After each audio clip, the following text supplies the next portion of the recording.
Si Rape. Ako po si Pilumina Blanche nang humihingi po sa inyo ng tulong. Pandagdag sa akin po na ng kakani. Ako po may 7 anak na lahat na po sila may pamilya. Kaya po kami nilang mag-asawa lumalaban sa aming paghahanap buhay.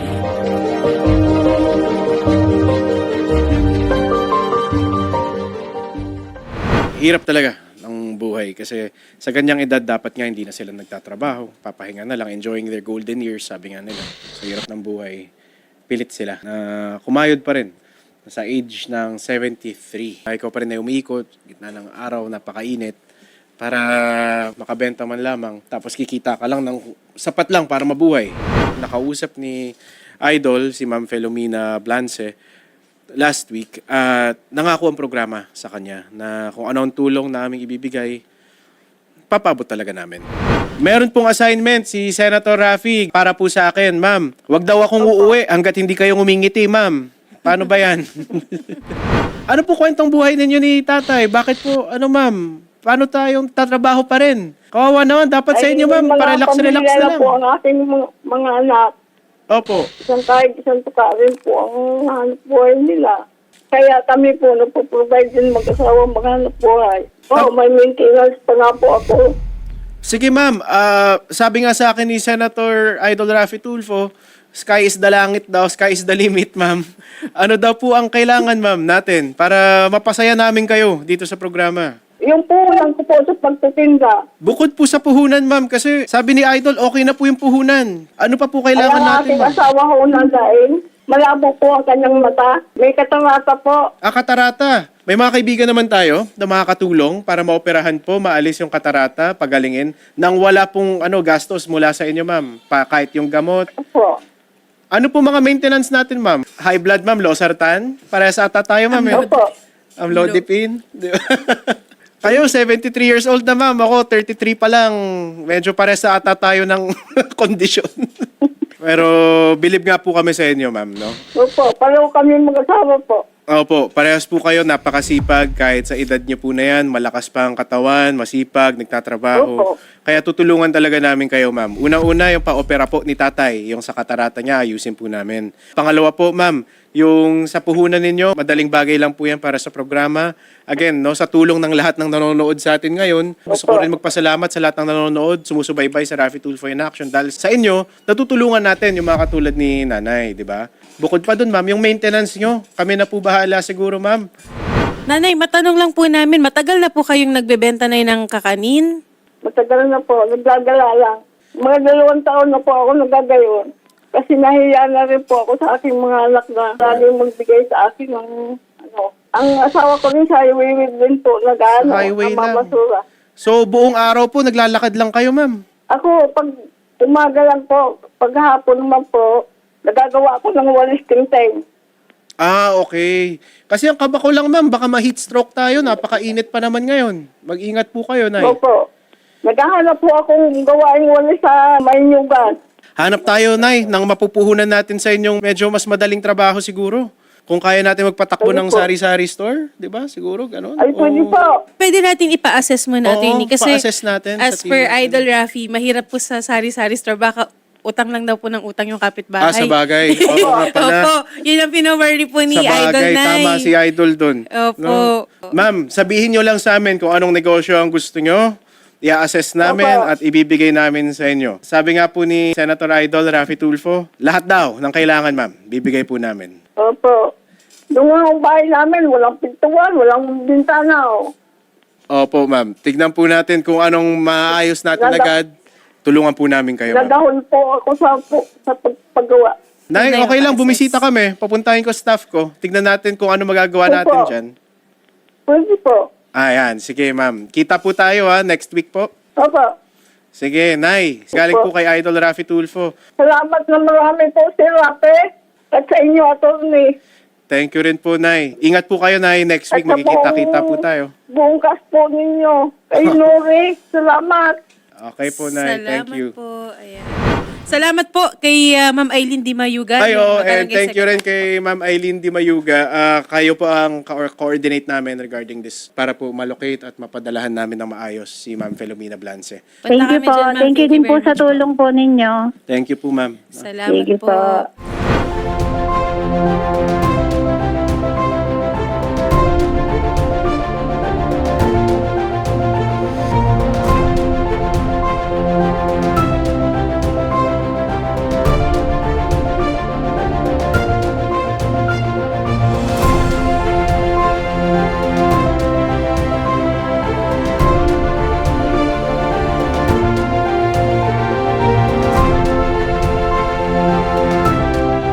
Kami po inaparito, gaya nga po ng pinangako po ni Senator Raffy Tulfo ay syempre i-monitor po kayo, tulungan po kayo. Kamusta po, Nay? Ayos naman po. Paano po kayo nagsimula na makapagbenta po ng mga kakanin po? Simula po ako sa pagtitinda ng kakanin nung magdadalawang taon. Dati ako may tindahan. Hindi pa dito ang bahay namin, doon pa sa highway. Yun ang pinaghahanap buhayan namin dati.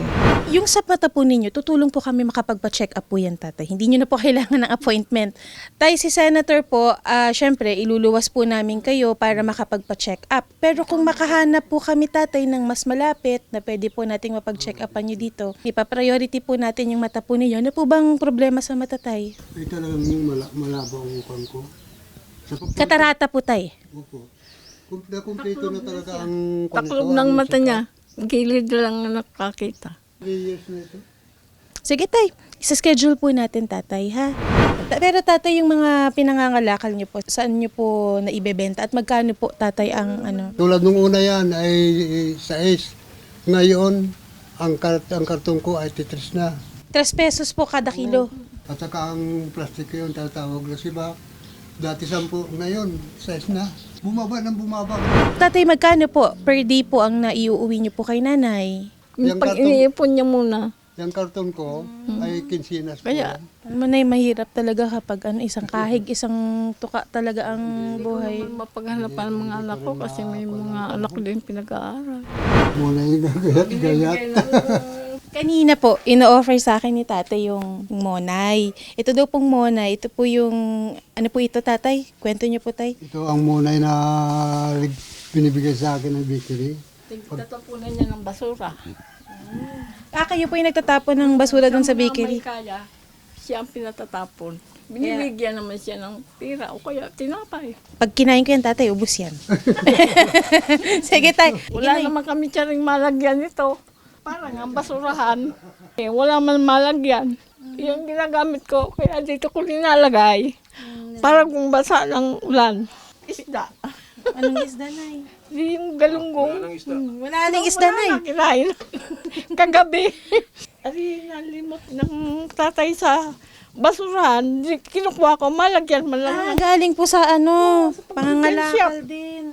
Hindi naman kami magkasama sa kwarto. Bakit naman, nanay? 40 years na kayo magkasama. Ay, hindi itong matanda na. Ito namin, magkabukod kami. O, at least meron kayo kulambo. Yan ang tulugan ng mamay. Pero nanay, ang hirap talaga ng buhay nyo dito.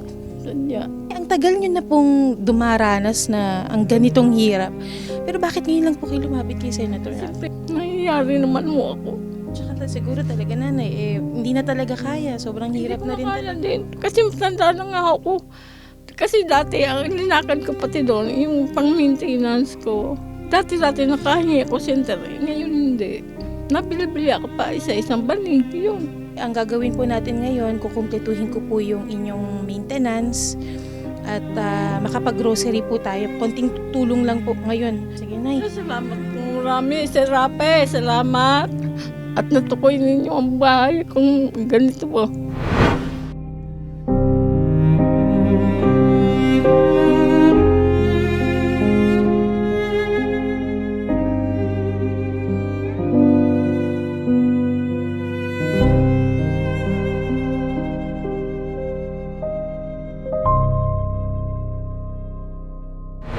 So ito yung mga maintenance ni nanay, itong losartan, amlodipine. Bibili na po natin yan, nanay.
po ako nagpapasalamat talaga sa inyo. Hindi ko akalain ganito ang mangyayari sa akin.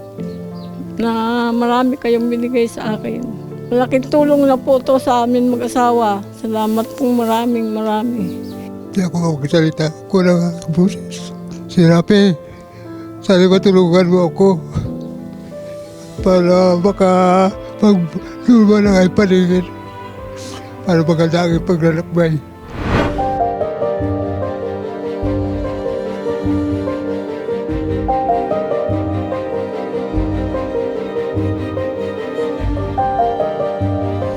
Kapag wala po akong ginagawang kakanin, nagbabanana, Q. Ito lang po ang paikot-ikot kong hanap buhay. Nilalako niyo po. Oo. Magkano po ninyo binibenta yan na? 10. Ang 2 saging. Ito ang buhay. Ang mahirap. Nadaig na.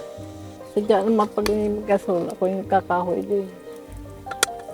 Hindi ko makita yung malaki kawali. Pag wala akong kakanin, aray ang ginagawa ko. Paging brown. Maiksi nga lang ang tangkay ko kasi naubos ng lalaki. Titiwig-tiwig nga ang aking kamay.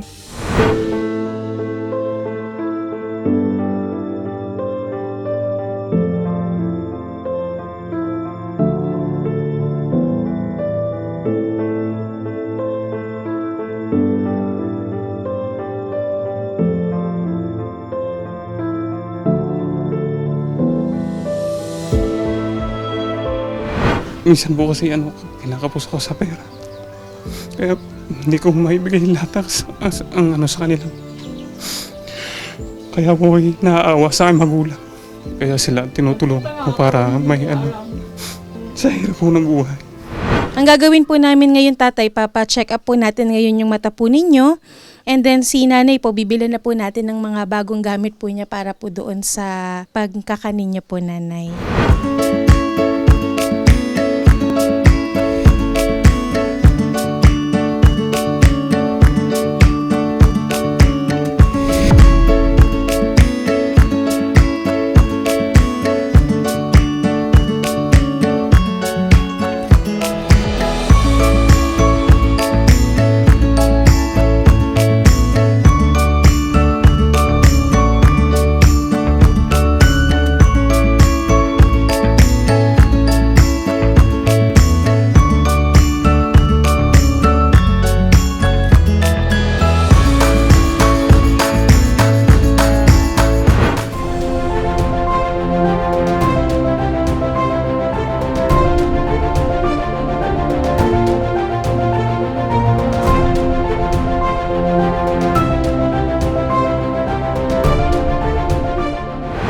Ngayon po, nakabili na tayo ng gamit niyo po dun sa pangluto ng kakanin, ng maruya, ng banana Q. Napacheck up na po natin si tatay at nakapag-groceries po tayo. Ngayon, nanay, aalis po tayo para doon po sa dagdag puhunan po. Bibili pa po tayo ng mga pangkakanin po ninyo at kung ano pa po yung kailangan po ninyo para po doon sa negosyo. Saan po ba ang target po ninyo, nanay? Talagang, yan, mapagawaan ko na lang sa mga anak ko. Dito, nay. Dito ko tatayo. Dikit sa Kakainin kalsada. lang ang mga kakanin tinitinda ko, yung mga gulay. Bibili tayo ng tent, papalagyan natin ng tarpaulin, tapos lalagyan natin, nanay, ng upuan, lalagyan natin, nanay, ng lamesa, para may patungan. Gawi po tayo ng bayan para mabili na po yung mga kailangan po ninyo.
Idol Rape, maraming salamat po sa binigay mo sa akin. Sa dami pong itinulong niyo sa akin. Walang makatumba sa tulong sa akin. Marami po salamat sa inyo na binigyan niyo po ng hanap buhay ang aking ina. Tsaka yung pagpapagamot po ng sa aking ama't. Kaya lang po hindi namin nakasama ang aking ama at meron po siya ngayon na naramdaman. Maraming salamat po, Senator.